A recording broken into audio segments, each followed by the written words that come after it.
Bonjour à toutes et tous, vous écoutez First Print, votre podcast comics préféré pour une nouvelle émission du format Back Issues. Cette fois-ci, on a tenu notre promesse, on est de retour très rapidement puisqu'on profite un petit peu de la pause de publication. Enfin, pause c'est un grand mot, hein, c'est un petit ralentissement pendant l'été en général du côté de nos éditeurs VF préférés pour prendre le temps de lire et surtout prendre le temps d'enregistrer ces podcasts. Vous connaissez le principe, on s'assoit avec l'ami Corentin et on discute de bandes dessinées qu'on a lues récemment et généralement de préférences qu'on a kiffé, histoire de vous inciter à être curieux, à aller les lire également, quel que soit le moyen légal, bien entendu. Je parle d'aller en librairie ou dans une bibliothèque. Corentin est avec moi. Salut Corentin.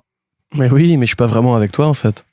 Non, c'est vrai que pour une fois, puisque Monsieur a décidé de s'exiler en province pour souffler un petit peu, on enregistre ce podcast à distance. J'espère que ça ne s'entendra pas trop sur la qualité de l'audio, même si par contre vous risquez de le percevoir à peut-être une vivacité un peu moindre sur nos échanges. Ouais, et peut-être des chats qui miauleront dans le paysage aussi, parce qu'il y a beaucoup de félins là où je suis. Très bien, super. Je ne peux pas rebondir là-dessus, donc je te propose qu'on aille directement attaquer avec le premier album. Alors je fais un petit préambule quand même. En tout cas, en ce qui me concerne, c'est du 100% faut lire ça. Donc je m'excuse d'avance auprès de vous si votre banquier vous déteste ou que votre conjoint vous déteste parce que vous n'avez pas pu partir en vacances parce que vous avez fait trop de folie en librairie. Mais voilà, il y a quand même des très bonnes BD qui sont sorties là au cours des dernières semaines, des derniers mois, et il faut le dire quand même quand c'est le cas.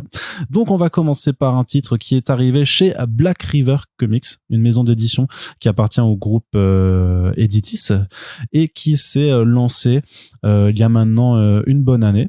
Alors on a eu pas mal de comics de licence chez eux, mais aussi des indés, notamment plusieurs titres de Garcenis. Le premier c'était A Walk Through Hell en 2 tomes, qu'on a beaucoup aimé par ici, on vous le rappelle, et justement c'est la même équipe créative qui est de retour avec ce Marjorie Finnegan Criminel Temporel, une série je crois c'est en 7-8 numéros donc de Garcenis avec Goran Sujuka, qui nous emmène à la rencontre de Marjorie Finnegan, donc qui est, comme le titre l'indique, une nana qui s'amuse à voyager dans le temps pour commettre tout un tas de larcins. Et sauf que en fait elle est poursuivie par une sorte de shérif de la ligne temporelle qui s'avère être sa sœur. Ça c'est le point de départ, et puis en fait ça va partir dans une forme de grand méli-mélo sur la fin des temps qui doit être empêchée. Donc les deux frangines qui vont devoir s'associer à bon gré malgré leur passif pour tenter d'arrêter tout simplement la fin de l'univers avec un couple d'antagonistes assez particuliers. C'est complètement barré, c'est hyper drôle. Je dirais que c'est vraiment du Garcenis pur jus qui malgré les âges en fait continue en fait d'être pertinent dans ce qu'il a à dire sur l'être humain de façon générale, hein, puisque même si on est clairement dans du très fun et parfois du grand guignolesque avec je sais pas des vélociraptors en prison juste pour le dire comme ça, ça empêche pas de placer quelques bons tacles bien sentis sur l'histoire de l'humanité, notamment son rapport aux religions. Corentin, personnellement j'ai trouvé ça excellent, je crois que toi aussi.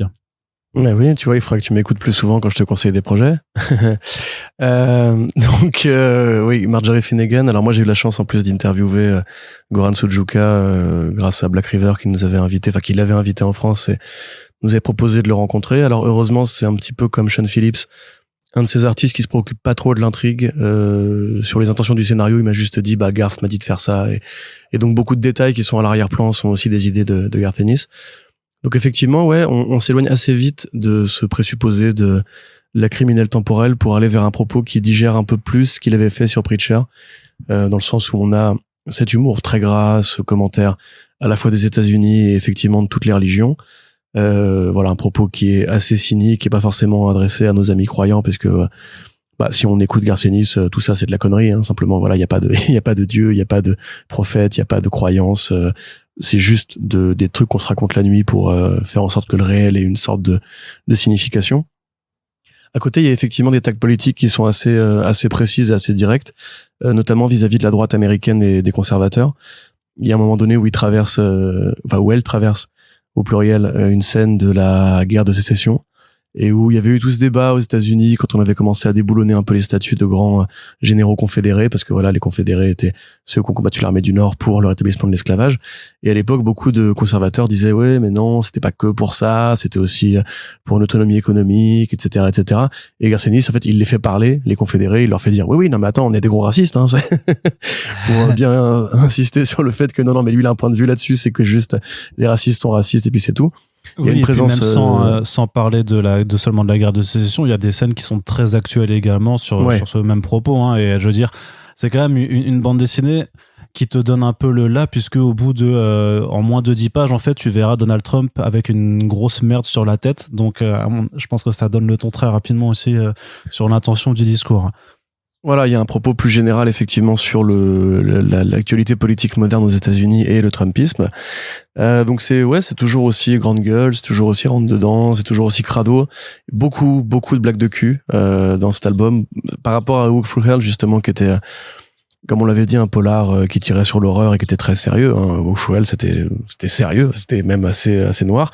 Bon, il y avait déjà pareil, ce côté un peu politique, ce côté rentre dedans sur la droite qui vire très à droite, la gauche qui part très à gauche, et les clivages politiques qui sont en train de s'accentuer vraiment bien très énervés. Là, il y a un peu ça aussi, mais embarqué avec l'humour du Garcenis très gamin, de Kev, de Preacher encore une fois, de The Boys, de The Pro aussi. Il y a même des gars qui font très The Pro par rapport à tout ce qui est en dessous de la ceinture, hein, que ce soit le pipi, le caca et la bistouquette. Puisque Marjorie Finnegan, voilà, c'est une belle jeune femme et elle est écrite comme un objet de désir pour tous les hommes qui vont la rencontrer et la croiser. Elle a une libido active et c'est un sujet dans la BD. Voilà, c'est même un élément de scénario, on pourrait dire.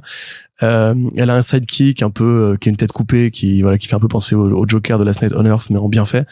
Donc voilà, il y a vraiment un côté très grand enfant où on voit que Garcenis, malgré son âge, toujours le même humour un peu provoque, un peu gratos, un peu sous acide aussi, parce qu'il y a vraiment des trucs qui sont complètement barjots, tu vois.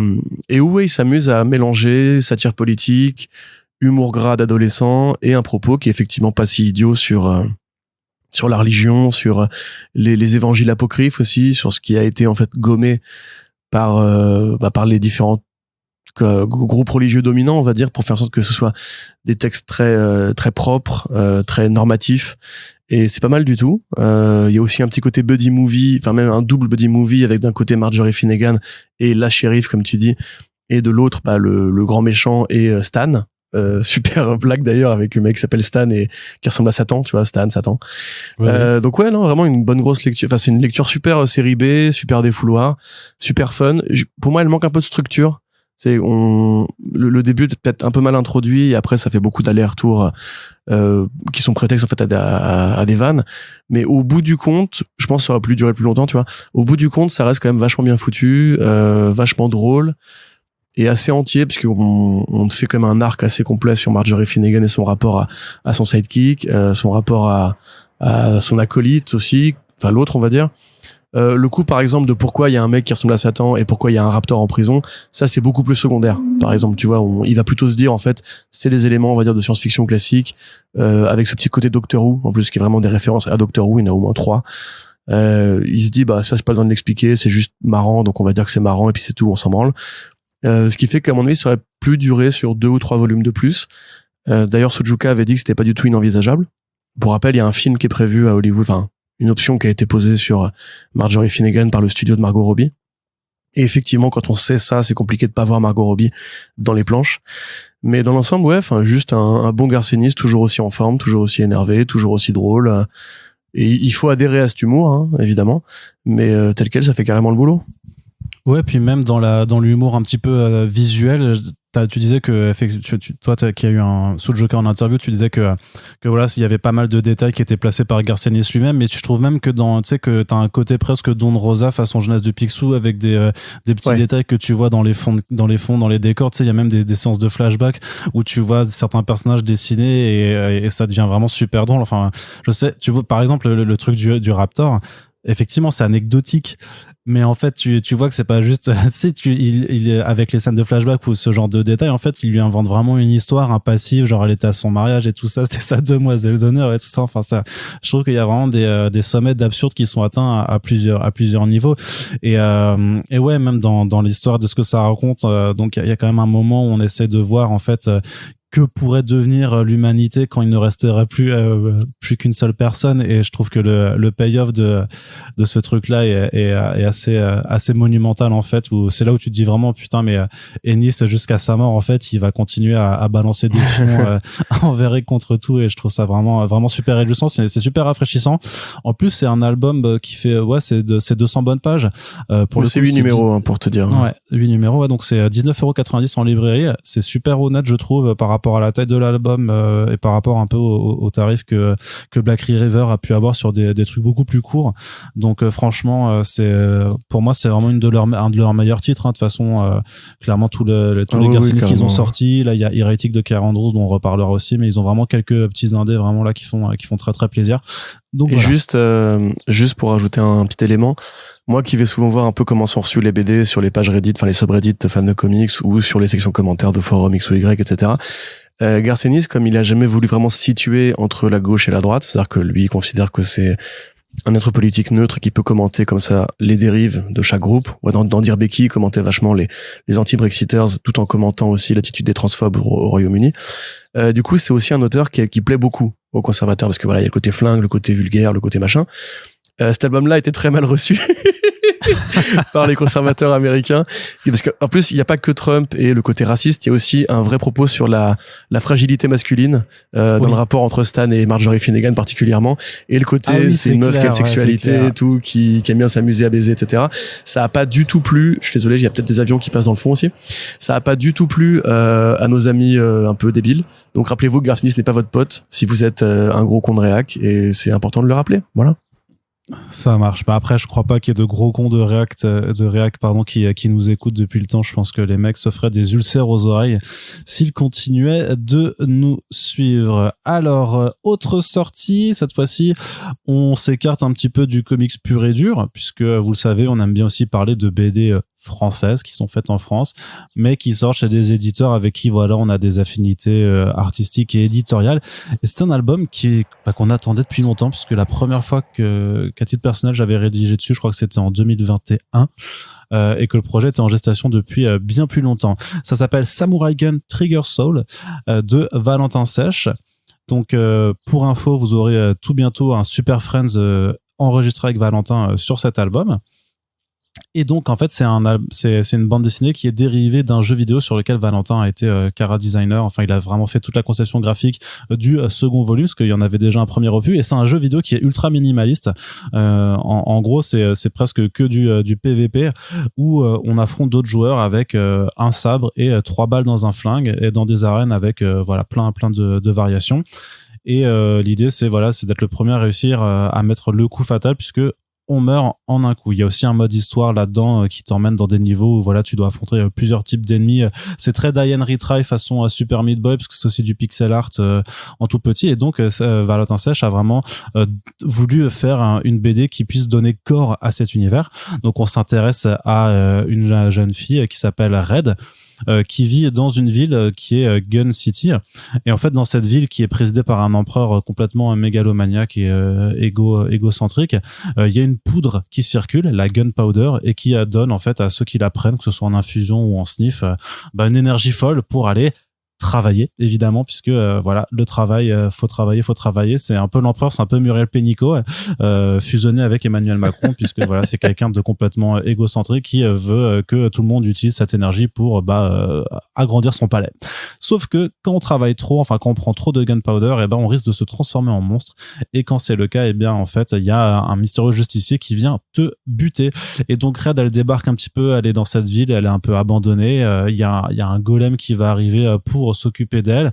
Elle va avoir justement au cours d'une journée, en fait, elle va rencontrer quelqu'un qui est en train de se transformer, elle va essayer de l'arrêter, elle va être blessée, et donc on va lui transfuser de la gunpowder pour la soigner, et ça va activer des compétences. Ouais, je vous en dis pas plus parce qu'après il faut aller découvrir cette histoire. C'est donc dans le style de Valentin Sèche, donc c'est un style plus proche de l'animation du manga, et de toute façon on est dans une déclinaison de jeux vidéo, mais je trouve ça vraiment super cool. En tout cas, moi, j'ai bien aimé. Corentin, il sera un peu plus mitigé, il vous expliquera pourquoi. Moi, de mon côté, j'ai bien aimé déjà parce que, en fait, je trouve ça assez fort de réussir à bâtir un univers et un lore avec des personnages sur un concept de jeu qui est vraiment hyper minimaliste et de faire en sorte qu'on s'y intéresse. Et surtout, c'est que même si donc c'est publié chez Kinaï, donc il y a un peu un côté, c'est de la BD un petit peu jeunesse. Mais il y a une double lecture, forcément, il y a un double sens, il y a des, c'est assez drôle en tant que tel, il y a des scènes plutôt absurdes, notamment un combat avec une sorte d'homme brioche que moi je trouve vraiment super marrant. Vous verrez au niveau des répliques. Et il y a même un petit propos, clairement, si je vous ai fait des références à Pénicaud ou Macron, c'est qu'il y a un propos aussi, enfin, un petit discours sous-jacent sur aussi des faits politiques plus ou moins récents qui sont là, donc qui permet d'avoir aussi une lecture qui s'apprécie vraiment quand on a passé les 12 ans. Puis après graphiquement, il y a quelques planches où on sent qu'il a dû aller un peu vite, où tu perds en lisibilité, mais par contre il a toujours un dynamisme assez incroyable, et ça se voyait déjà sur Maudit qui avait un petit peu les mêmes qualités et les mêmes défauts, c'est-à-dire que c'est un dessin qui est assez riche, il y a un design qui est affirmé, mais parfois tu sens qu'il travaille peut-être dans la précipitation et que on perd un petit peu dans la lisibilité sur ses planches. De toute façon, vous écouterez l'interview, il est conscient aussi de ses limites et de ses forces. Et puis il y a cette mise en couleur à base de 3 tomes qui, je trouve, donne vraiment une identité graphique qui est super sympa. Et argument essentiel quand même, il y a des chiens dedans, il y en a beaucoup, il y a des gros chiens, donc forcément ça ne peut être qu'une bonne BD. Et j'en arrête là pour pour mon avis. Corentin, je te laisse contre-argumenter. Toi, tu m'as dit que t'étais un petit peu moins jouasse là-dessus, ce qui je dois bien te l'avouer. J'ai pas d'argument à opposer dans le sens où je suis pas en désaccord avec ce que tu dis. Par contre, c'est de la BD jeunesse effectivement, et ça se voit dans le sens où je trouve les structures de scénario et d'écriture peut-être trop légères pour le lectorat que moi je représente, c'est-à-dire ceux qui ne lisent pas de BD jeunesse. Les interactions sont peut-être trop sèches, jeu de mots, sont peut-être trop brutes, il manque de texture, il manque d'épaisseur à ces personnages qui du coup me paraissent moins vrais. Au-delà de l'allégorique, effectivement, fonctionne bien le côté le roi fou, la tour de Babel, le côté productivisme, et en plus voilà, ça tape dans une énergie jeu vidéo un peu rentre dedans qui moi ne me déplaît pas du tout. Tu vois, c'est comme dans le jeu DMC Devil May Cry qui avait été fait en Occident, où pareil il y avait un propos sur le Coca-Cola et Monster, ou comment s'appelle ce jeu, Sunset Overdrive, dans le côté un peu punk et coloré et tout. Là, c'est emballé dans une esthétique à la Miyazaki, à la dessin animé, très japonais et volontairement tourné vers le Japon et le Shinto, etc., qui me parle vraiment. Moi, esthétiquement, j'ai pas de gros reproches à faire. J'aime bien l'épaisseur du trait de Sage qui fait très crayonné, en fait, qui fait vraiment très dessin au crayon, limite à la va-vite entre guillemets, et qui colle bien avec les scènes de combat qui pareil vont être très dynamiques, où il va faire de la déformation, où il va faire des trames qui vont être très très recherchées, etc. Donc comme tu l'as dit, l'usage des couleurs effectivement qui est assez unique, hein, c'est bien de voir un tel travail de recherche sur la couleur. Mais pour moi voilà, il y a un problème dans le fait que le scénario est trop simple avec ces éléments-là. C'est-à-dire que il manque pour moi d'une grande scène d'émotion, il manque d'une grande scène un peu tire-larme, il manque de volume, on va dire, pour aller chercher plus loin que l'allégorie qui est quand même assez évidente. Mais encore une fois, je ne suis pas un aficionado de la BD jeunesse. Si vous mettez ça entre les mains de votre gosse, ami auditeur, auditrice, qui c'est peut-être des parents, je pense que ça pourrait éventuellement lui plaire et lui filer effectivement des éléments utiles. Dans un monde qui est gangréné par le travail et la non-reconnaissance des burn-out et compagnie.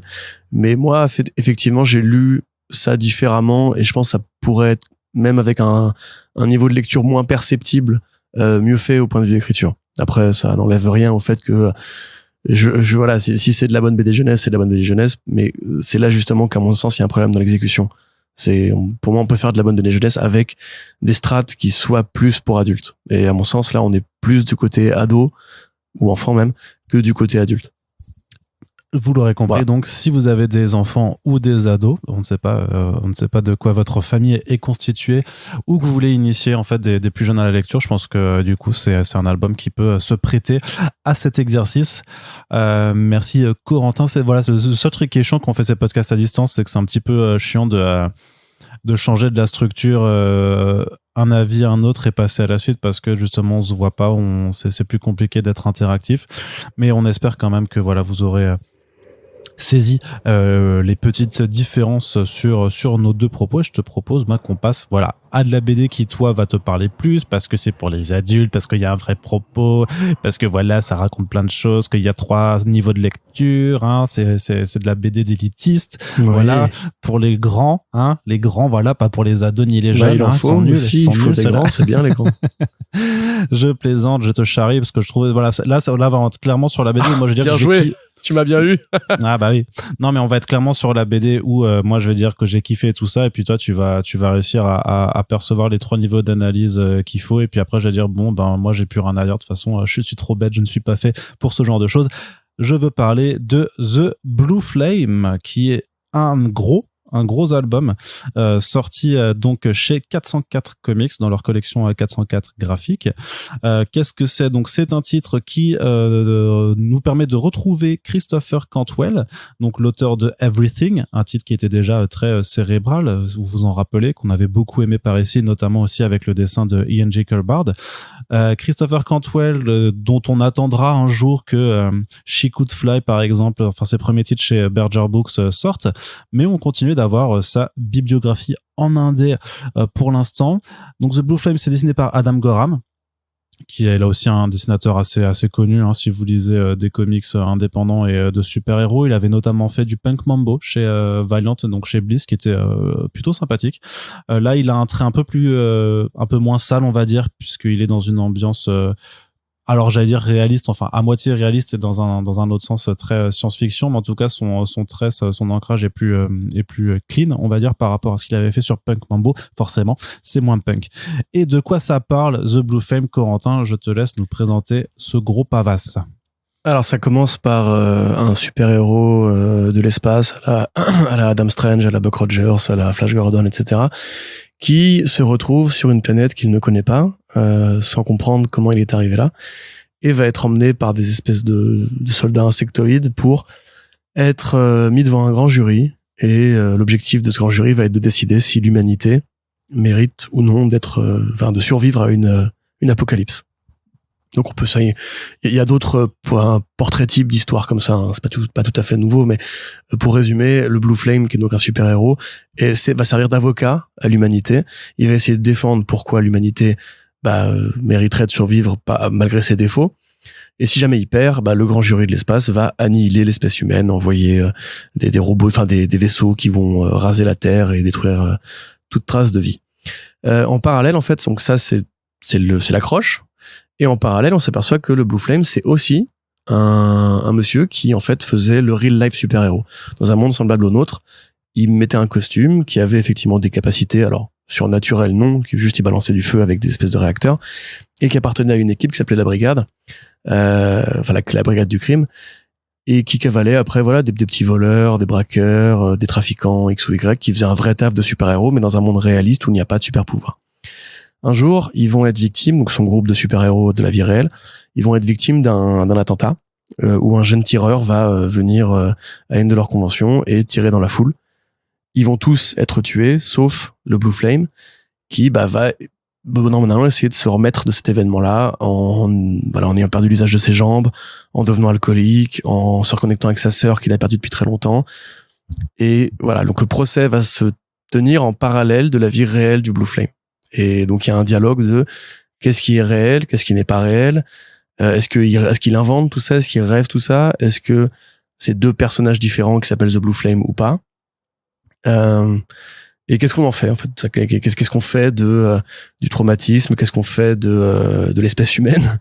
Aujourd'hui on peut se poser la question, qu'est-ce qu'on fait de l'image du super-héros aussi quelque part, qu'est-ce qu'on fait de la science-fiction, qu'est-ce qu'on fait de cette interrogation primaire qu'a un auteur quand il se met devant une machine à écrire et qui se dit qu'est-ce que moi je peux raconter de neuf qui n'est pas encore déjà été fait, qu'est-ce que je peux prendre de ma vie réelle à moi ou de mes traumatismes personnels, et tout ça aggloméré dans un truc qui tient donc sur 10 numéros avec des variations de point de vue et des variations de style graphique. Qu'est-ce que t'en as pensé, Arnaud?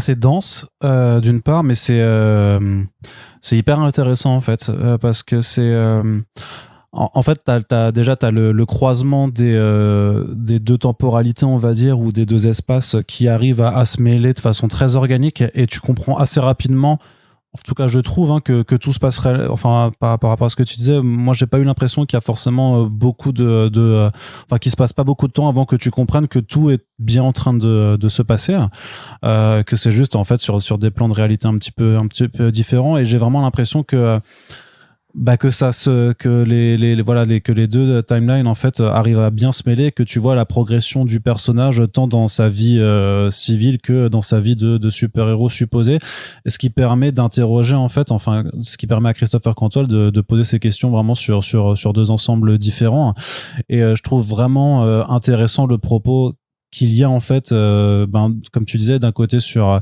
c'est quoi être un super, enfin pourquoi on se déciderait à agir, enfin pourquoi on décide d'agir de façon générale, c'est-à-dire pourquoi on fait les choses en tant qu'être humain, pourquoi on va vers les autres, ou pourquoi on ne le fait pas, pourquoi on se décide à vouloir faire le bien, et qu'est-ce que c'est en fait vraiment de faire le bien. On n'est pas d'accord sur la conclusion, je crois. Je pense qu'il y a une fin qui est ouverte, qui est hyper intéressante parce qu'elle peut dire vraiment plusieurs choses.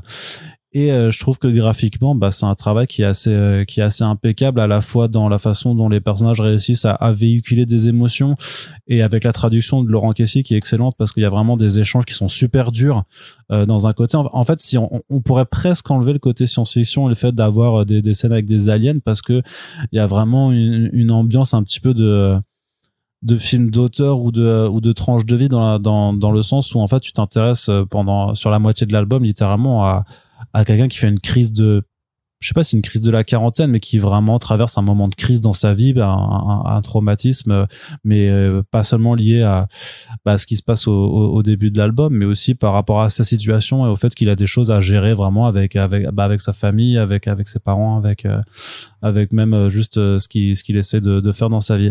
Donc mais c'est ce que je te disais en préambule, c'est que moi c'est le genre d'album où je sais que j'ai kiffé, mais je sais aussi qu'il me faudra une seconde lecture peut-être pour réussir à avoir, on va dire, 100% de ce que l'auteur essaye de me faire passer. Et c'est parfois ce genre d'album qui est un petit peu intimidant dans le sens où tu dis peut-être que j'ai pas toutes les connaissances ou toute la culture pour capter en fait tout ce qui se dit. Et en ce sens-là, c'est pas un reproche en tant que tel. Mais parfois c'est ce que je ressens aussi, mais c'est avec Cantwell, c'est toujours lui le cas, parce que c'est quand même quelqu'un qui, je pense, est un auteur brillant, c'est quelqu'un qui est, voilà ce que je disais avant, qui est cérébral, qui a beaucoup d'idées, qui veut faire voilà vraiment de la bande dessinée d'auteur, hein, clairement, et sans jugement de valeur. Et je sais que moi je suis plus viscéral, je suis plus dans mes lectures, je suis souvent tourné vers l'émotion, le truc qui prend aux tripes, et peut-être moins vers le cerveau. Oh là ça prend au trip quand même, enfin c'est très humain comme histoire, mais je suis pas d'accord avec ce que tu dis en fait. De manière générale, je pense pas qu'il faille un bagage culturel pour pouvoir accéder à une œuvre. On pourra un jour en parler si on fait tu vois. La comprendre pleinement, c'est une œuvre, c'est le reflet de ce que tu trouves dedans, tu vois. Il y a des gens qui vont voir Fight Club et qui vont se dire ça c'est un plaidoyer pour la masculinité, il a raison, il faut qu'on arrête les gonzesses et tout, et t'en as d'autres qui vont se dire non, c'est plutôt une critique du capitalisme, etc. Enfin là, l'avantage, c'est que c'est assez épais pour que tu puisses prendre un truc qui va te parler à toi, que ce soit justement dans ton rapport à la famille, par exemple, ton rapport aux États-Unis, ton rapport à la culture des super-héros. Effectivement, est-ce que ça signifie l'héroïsme, on va dire, en tant que notion figée? Est-ce que c'est le dévouement altruiste et désintéressé? Est-ce que c'est le dévouement altruiste par thérapie justement de l'ego? Est-ce que tu veux être un super-héros ou un héros pour être important ou essentiel ou crucial ou supérieur aux autres? Est-ce que ça veut dire que être un héros et sauver des gens va t'absoudre d'être un enfoiré à côté dans ta famille, dans ta vraie vie, etc. Et aussi comment tu te remets justement de la défaite, comment tu te remets de l'échec, est-ce que tu connais vraiment les gens autour de toi, qu'est-ce que tu fais du mal, tu vois, c'est pareil, c'est quoi le mal, est-ce que le mal c'est aussi unilatéral que ça? Est-ce que même l'espèce humaine, est-ce que tout ce débat sur l'espèce humaine, on mérite d'être sauvé ou pas, est-ce qu'il est pas déjà un peu obsolète, dans le sens où on sait qu'on est déjà condamné, tu vois, on peut déjà commencer à considérer le point de vue du procès. Et c'est un peu ce que fait le Blue Flame d'ailleurs, comme un truc qui n'a pas de sens à partir du moment où en fait l'espèce humaine elle est foutue déjà actuellement. Tu vois, il y a des variables comme la fin du monde, le changement climatique, les incendies en Espagne et tout, tu vois. Et ça précisément, moi ça me parle parce que justement, je trouve que l'album dévie très vite de ce point en fait qui va être qui sert d'accroche, qui est justement on va mettre un humain en face d'extraterrestres qui n'ont pas du tout les mêmes codes de pensée que nous, Et lui, il va essayer, bah voilà, de faire appel à des trucs comme la bonté, comme l'amour, comme l'attachement, le fait que l'être humain n'aime pas l'idée de mourir et que donc ça veut dire que il tient à la vie, contrairement à d'autres espèces vivantes. Et en fait, ça, c'est balayé très vite. C'est cette réponse très blockbuster de dire, ouais, mais il y a l'amour aussi. Et bah, la BDL te dit, ouais, mais on s'en fout. Enfin, c'est pas du tout un argument. Oui, tu peux aimer, mais ça veut pas dire que ce que tu fais est essentiel ou que ça t'empêche d'être une pourriture et tout. Moi, si je devais genre donner mon analyse de l'album, je dirais que Cantwell essaie de te dire, en fait, c'est que c'est compliqué. Tu vois, c'est qu'en fait, l'humain est compliqué, la bonté est compliquée, la salvation est compliquée, et qu'en fait, il n'y a pas une personne qui soit bonne ou mauvaise, qui soit bonne et mauvaise à la fois, voilà. Il n'y a pas une réponse fondamentale à est-ce qu'on est des êtres de lumière ou des êtres négatifs. Et c'est ce que j'aime, justement, c'est comme tu le dis, qu'on n'est pas obligé de comprendre la lecture au niveau cérébral pour la trouver très bien faite, pour la trouver intelligemment construite, ambiguë, et elle est ambiguë, de toute façon, par son seul principe, elle est ambiguë. Puis même, enfin, au-delà de l'ambiguïté, je dirais même qu'elle est nuancée et qu'en fait, elle est vachement intéressante aussi à lire en fait, quand tu le replaces dans notre contexte aujourd'hui avec la polarisation des discours et le fait que beaucoup de choses maintenant sont vues de façon ultra binaire. Là aussi, en fait, t'as une volonté de dire, mais en fait, non, c'est pas comme ça, c'est pas tout blanc ou tout noir. Et dans les scènes du procès, t'as vraiment ce discours-là aussi de dire, mais ce qui est là, t'as notamment un passage où on essaie de dire, non, mais en fait, il y a des innocents qui sont morts, mais qui vous dit qu'ils étaient vraiment innocents, tu vois. Et t'as vraiment ce discours de dire, mais en fait, c'est ça, c'est que tout le monde n'est pas innocent, tout le monde n'est pas coupable. Il y a plein de nuances en fait de trucs parce que personne n'est parfait, personne n'a aucun défaut et personne n'a jamais fait de crasse à personne. En fait, c'est impossible. Tu te retrouves toujours à être le méchant d'une histoire ou à défaut d'être le héros de ta propre vie. Donc, c'est assez intéressant à analyser aussi dans un contexte actuellement où parfois on a vraiment tendance, et je me compte là-dedans aussi, à juste dire de façon très très binaire, ouais, il y a des gentils et des méchants, et je trouve que The Blue Flame, même là-dedans, en fait, dans sa place on parle de super-héros aussi, je trouve que c'est vachement intéressant d'avoir ce discours-là en regard d'un médium qui généralement est de toute façon depuis 80 ans assez binaire aussi sur sa présentation des protagonistes. Oui, il y a ça, et puis après même on a un peu parlé de la forme, mais simplement, je sais pas, le fait d'aller choisir justement un format d'histoire pour le procès, qui fait très d'ailleurs controverse de Valladolid ou quoi, tu vois, mais dans un contexte très science-fictionnel, où on va t'expliquer on va même te mettre beaucoup de noms propres, beaucoup de noms de planètes, beaucoup de noms d'espèces, beaucoup de noms d'énergie, une histoire, un planisphère cosmique qui est vraiment bien foutu, enfin c'est de la hard science au premier degré, et c'est très intéressant parce que justement, il y a pas mal d'histoires de science-fiction qui traitent un peu de ça, même genre dans le dessin animé Justice League, quand Green Lantern, John Stewart, je crois, est accusé d'avoir détruit une planète, ou des œuvres de Flash Gordon ou John Carter. Ce côté, revenir un peu à la fondamentalité de la fiction, pour la juxtaposer à un truc qui est très réel. C'est-à-dire que oui, le Blue Flame, c'est un super-héros, et on te le dit, hein, ils ont vraiment mené des actions super-héroïques, ils ont vraiment empêché des braquages, enfin, l'exemple qui est donné en fiction, en scène, c'est quand un père se barre avec son gamin contre l'avis du juge et qu'ils vont le récupérer.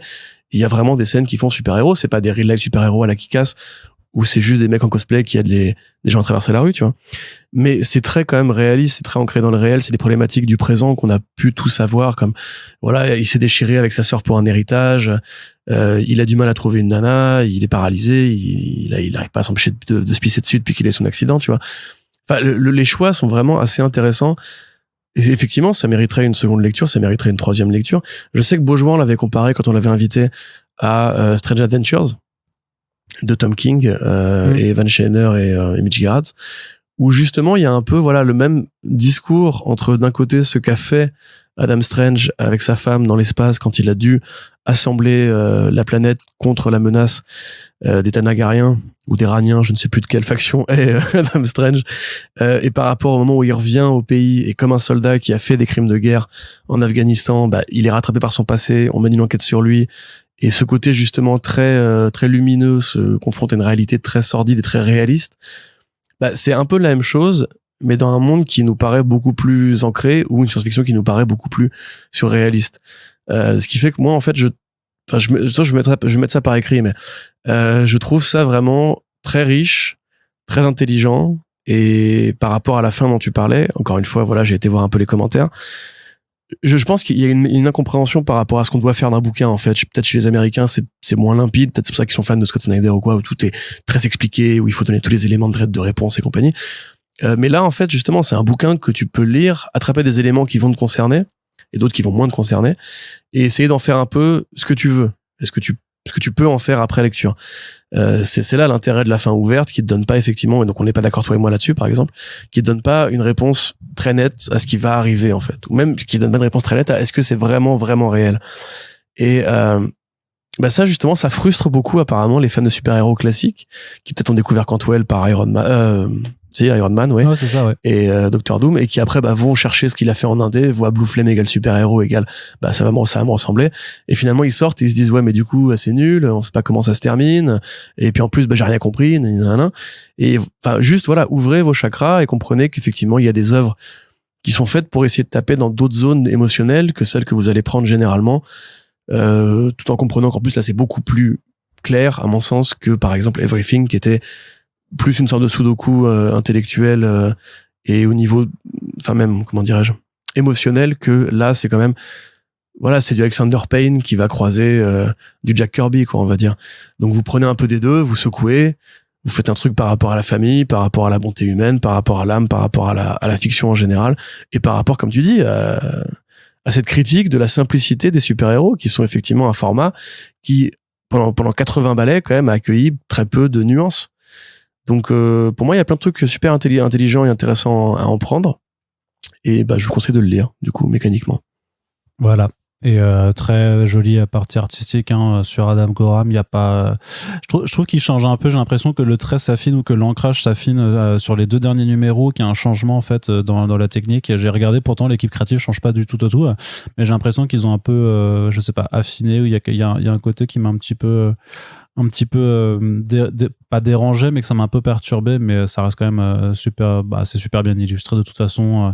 Il y a des scènes cosmiques qui sont hyper jolies, avec de très bonnes trouvailles, quoi. Je suis un peu moins fan du design des extraterrestres, un peu reptiliens avec leurs yeux de chat, forcément.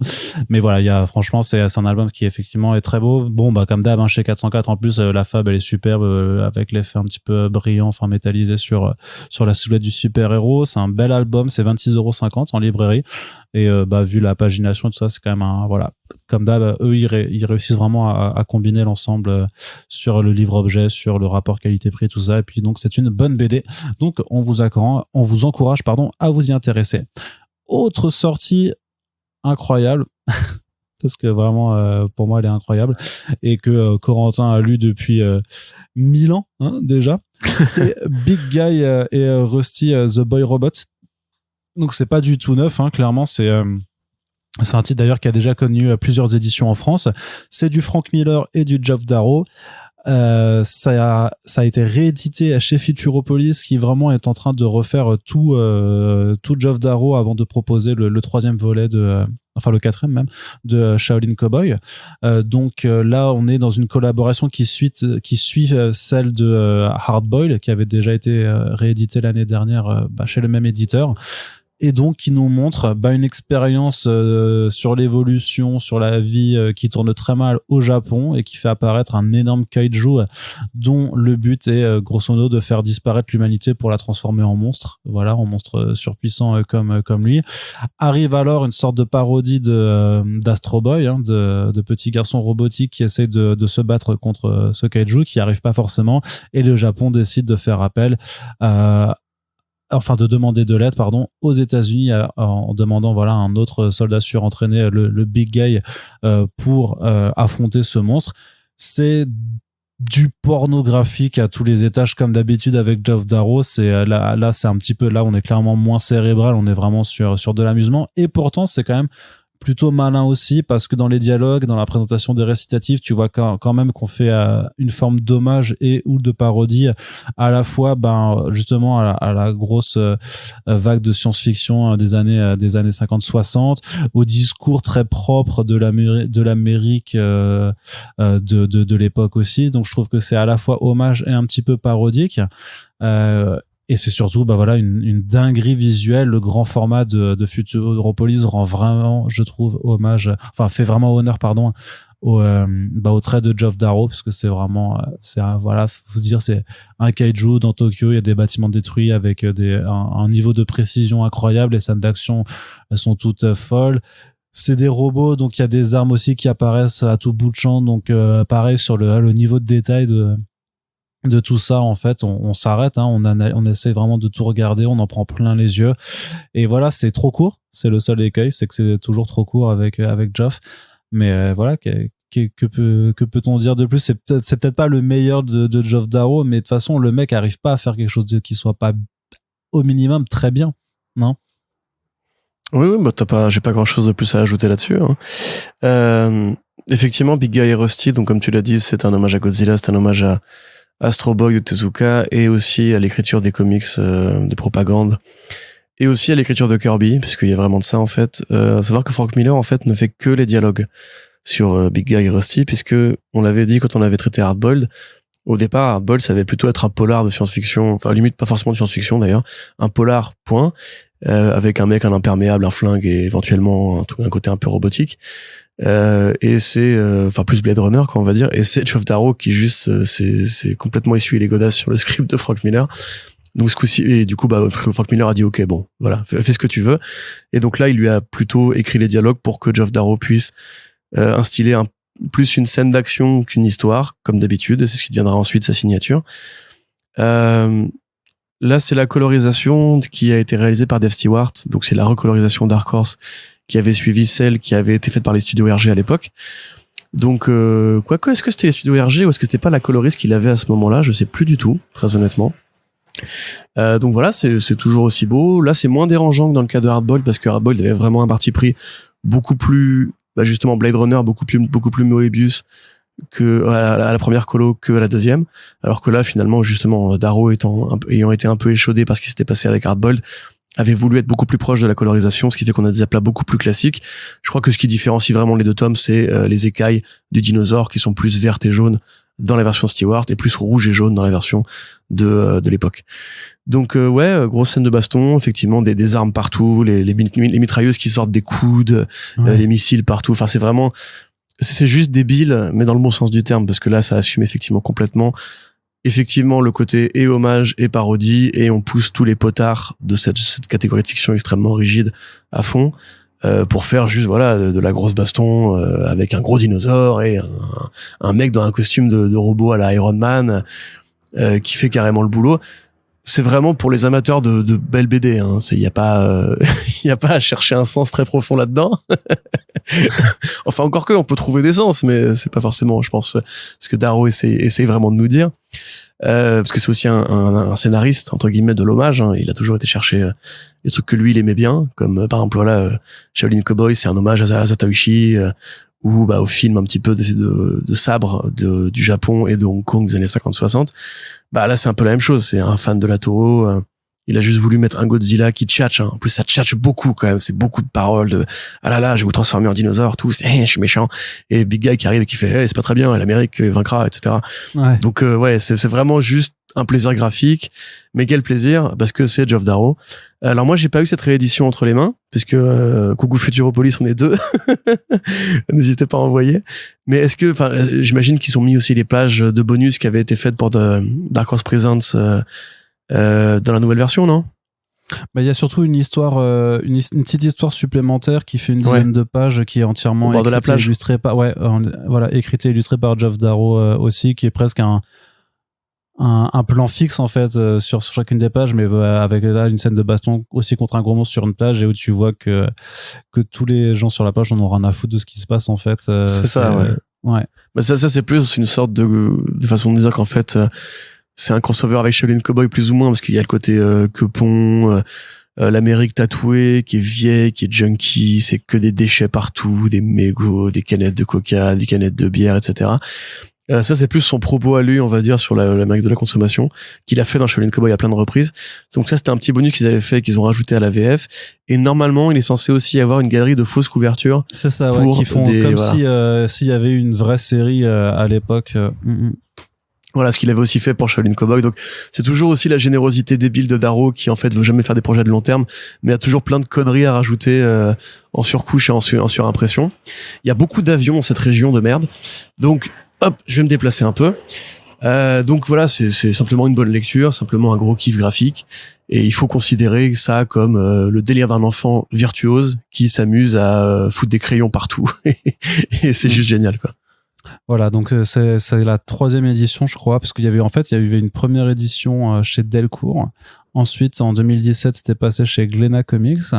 Et maintenant, donc, c'est chez Futuropolis. Et voilà, de toute façon, si vous êtes collectionneur ou complétiste, il y a tout Geoff Darrow qui est en train d'être édité chez Futuro, et je trouve que leur collection elle est vraiment super chouette, faite comme ça, notamment parce que là c'est du grand format, donc c'est 22,90 € chez Futuro, et puis voilà, ça les vaut complètement.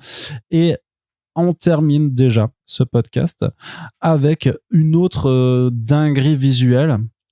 Ça s'appelle Ecolands. Je crois qu'on avait parlé du premier numéro à l'époque quand c'était sorti. Donc la nouvelle réunion de G.H. Williams 3, artiste virtuose qu'on a vu sur Promethea d'Alan Moore, ou encore sur Batwoman, avec Hayden W.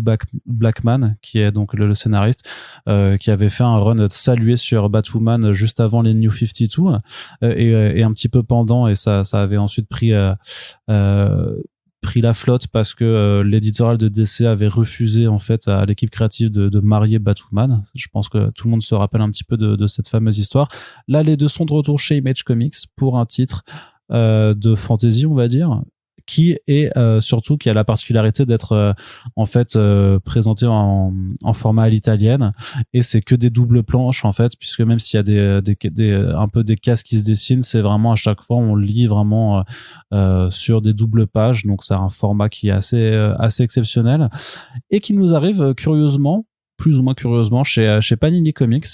Voilà, dont je trouve que les choix sur l'indé sont vraiment à chaque fois à saluer, parce que même si voilà, ils sortent beaucoup de trucs nuls chez Marvel, parce que il y a beaucoup de trucs nuls chez Marvel, c'est pas forcément de leur faute, mais en tout cas sur les indés ils en sortent pas beaucoup, mais à chaque fois c'est quand même des équipes créatives qui sont intéressantes. Faudra qu'on vous parle d'ailleurs de Stray Dogs aussi, qui est sorti chez eux récemment, ou là du Family Tree de Jeff Lemire et Phil Lester. Mais donc là ils l'ont sorti, en plus ils ont agrandi beaucoup le format par rapport à la VO. Clairement, moi j'ai le single issues de la VO, et l'album c'est beaucoup plus grand, c'est un album qui est massif, et du coup pareil sur la taille des planches, vu le travail fait par G.H. Williams 3, c'est assez incroyable. Donc on suit le petit chaperon rouge, en tout cas une version du petit chaperon rouge dans cet univers, qui a volé un MacGuffin tout simplement au grand sorcier tyrannique qui règne sur cet univers, qui mélange vraiment en fait tout plein de temporalités et de styles de registres littéraires, on va dire, ou dessinés différents. On a des robots façon Gonagai, on a un univers d'horreur en noir et blanc façon ici comics.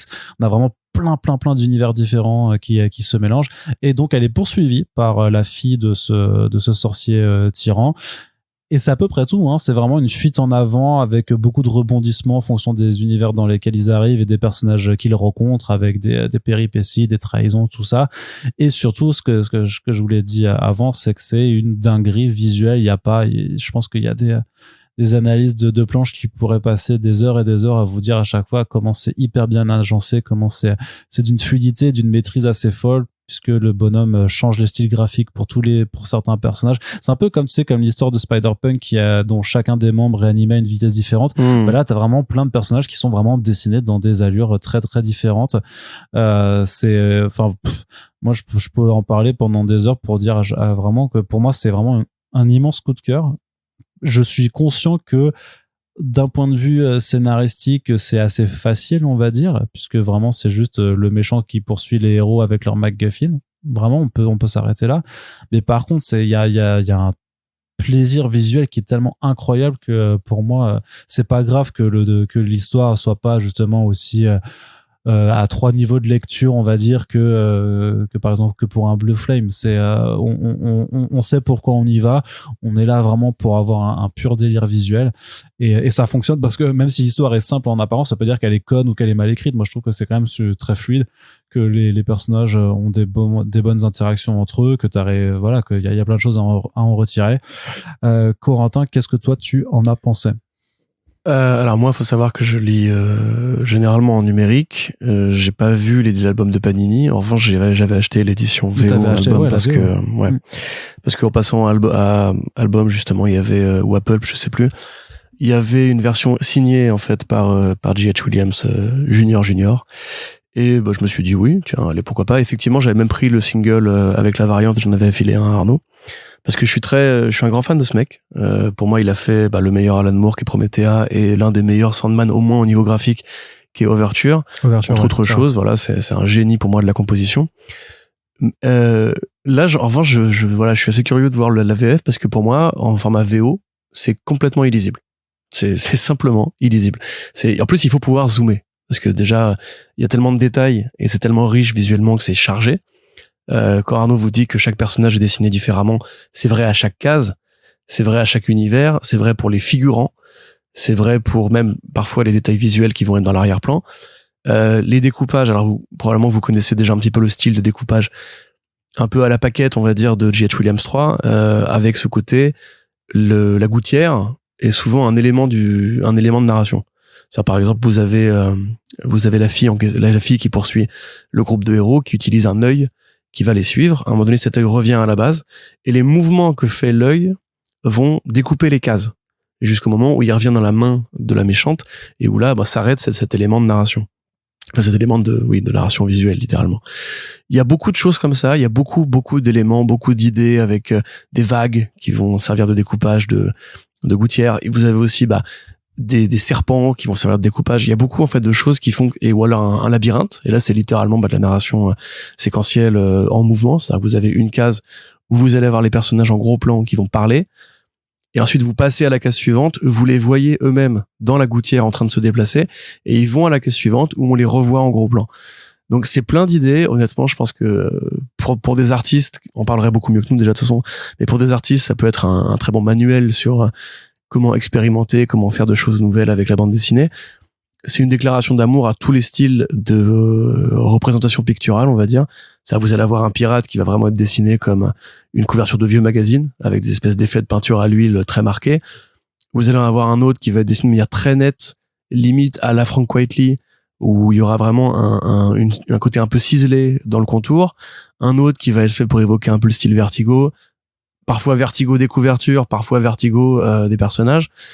Et voilà, vous avez une sorte par exemple de Cassidy, voilà, qui va être Barnabas le vampire, un vampire avec des lunettes de soleil. Il y a plein d'hommages, il y a plein de clins d'œil, il y a plein de référents. Et il y a effectivement voilà le côté un peu Goldorak qui est très présent. Mais et Goldorak d'ailleurs un peu à la Tradmoor. Tu vois, c'est les structures de visage très rondes, très onctueuses, comme je disais à l'époque pour désigner le trait de Tradmoor, qui fait moins justement hommage au manga que hommage au manga digéré par les États-Unis. Donc c'est extrêmement riche visuellement, c'est vraiment Eisner Awards que vous voulez au niveau graphique. Mais pour moi, effectivement, si on le lit pas dans le bon format, c'est complètement illisible. Moi, je lis en numérique, je zoome sur les cases pour pouvoir comprendre ce qui se passe, parce que il y a des structures qui sont vraiment tellement anarchiques et tellement chargées et tellement recherchées et tellement expérimentales que, et il l'a dit de toute façon en interview, il a dit, je préfère essayer une idée, même si elle foire, au moins j'aurais essayé une idée, j'aurais fait un truc nouveau. Et là, en fait, c'est souvent ça, c'est-à-dire que pour vous donner un exemple, il y a un moment donné où il y a les personnages arrivent dans une base. Et là, ils se reposent un petit peu, donc c'est le moment narrativement de faire le point, de les laisser un petit peu respirer, de donner des éléments de background et compagnie. Et ça, c'est sur la ligne du haut. C'est comme c'est à l'italienne, en fait, c'est un format comic strip. Donc sur la ligne du haut, sur 2 pages, vous allez avoir les personnages principaux, et la ligne du bas, vous allez avoir un autre personnage dans un contexte graphique qui n'a rien à voir. C'est-à-dire que d'un côté, ils sont dans un côté un peu mortifère, un peu base, ombrageuse, dans la pénombre en train de discuter, et en dessous vous avez des robots qui décident de savoir si c'est bien ou pas bien de laisser un humain en vie, avec un style ultra coloré, ultra métaphysique, des IA qui sortent de leur corps et tout. Ouais, et pour moi, si en fait on ne sépare pas cette image-là en deux au niveau de son cerveau, c'est genre ça assomme tellement c'est généreux en fait. Donc c'est vraiment une expérience de lecture très particulière. Il y a des choses à en dire quand même si au niveau thématique par rapport justement à ce mélange des univers, à ce mélange graphique, à cette envie de tout mélanger ensemble. Il y a un côté un peu alchimie, tu vois, même limite apprenti sorcier de l'artiste virtuose qui a tellement de talent au bout des doigts, qui peut tellement être bon dans tous les styles, qu'il mélange tout ça et ça dit un truc quand même de du côté un peu pas multivers mais un peu comme ça avait pu être le cas avec des trucs comme Joe the Barbarian ou récemment comme pour Plot Holes, tu vois, de Sean Murphy, où pareil on prend des trucs qu'on a pioché un peu dans des tas de genres de fiction et on les met ensemble. Là il y a un truc par rapport à ça mais c'est encore trop tôt parce que c'est que un volume, c'est un volume en 6 numéros. Alors c'est 6 numéros d'une pagination anarchique puisque c'est pas forcément du 24 pages classique en format comics à l'habituel en A4 quoi. Donc ouais moi j'ai trouvé ça très bien, enfin en tout cas très nouveau, et c'est très agréable de voir qu'on peut encore être surpris par les comics dans le présent, mais à mon sens il faut vraiment avoir de bons yeux. Si on lit en papier. Je t'arrête quand même sur cette parce que vraiment c'est du 34 par 22 cm, c'est vraiment un très grand format, c'est pas toi qui as l'édition VO, je te dis c'est il y a vraiment un agrandissement conséquent et il y a aucun problème de lecture quand c'est vraiment il est grand, hein, c'est un gros bouquin. Donc même pour moi tu peux rater des détails, tu vois, genre par exemple la scène où ils prennent l'espèce de nacelle pour aller sous l'eau, franchement enfin si tu peux pas zoomer pour voir comment est-ce qu'il a composé son écaille, etc. Enfin c'est moi franchement lisez-le en numérique si vous pouvez, hein, c'est mon conseil. Ah non, justement, non, t'as pas besoin. Là, avec la taille qu'ils ont fait sur la VF, y a pas besoin du tout de zoomer, quoi.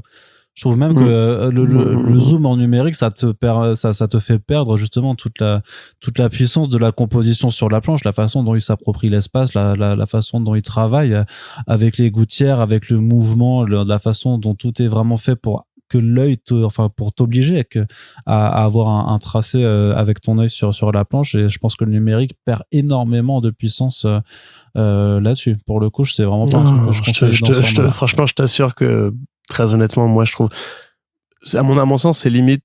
Il faudrait un truc façon Magnéto Testament, tu vois, au niveau du format, quoi. Ou un truc façon Adrasté. Ouais, mais tu verras. C'est les tableaux, tu vois. Enfin, c'est les tailles de musée qu'il faudrait, quoi.